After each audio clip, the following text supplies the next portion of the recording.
Siang ataupun malam hari, operator pesawat tak berawak atau UAV Rusia terus beroperasi. Rekamannya ramai beredar di media sosial Telegram pada Kamis 27 April 2023. Menyasar wilayah kekuasaan militer Ukraina, drone Rusia berhasil menemukan MTLB peralatan militer Ukraina yang tampak terparkir. Tanpa buang-buang waktu, militer Rusia langsung menghancurkan target dengan sebuah granat. Hasilnya, seperti yang terlihat dalam rekaman, MTLB Ukraina itu seketika berubah menjadi besi tua yang terbakar dan rusak parah.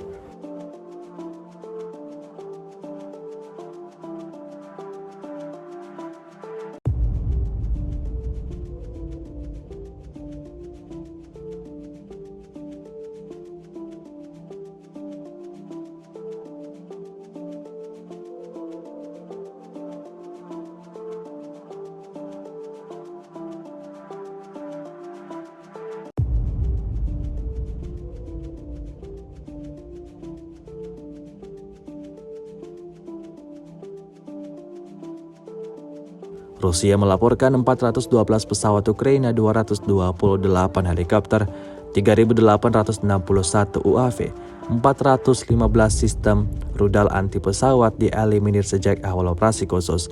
Dari kubu Kiev, Kementerian Pertahanan Ukraina melaporkan 640 tentara Rusia dieliminir dalam 24 jam terakhir.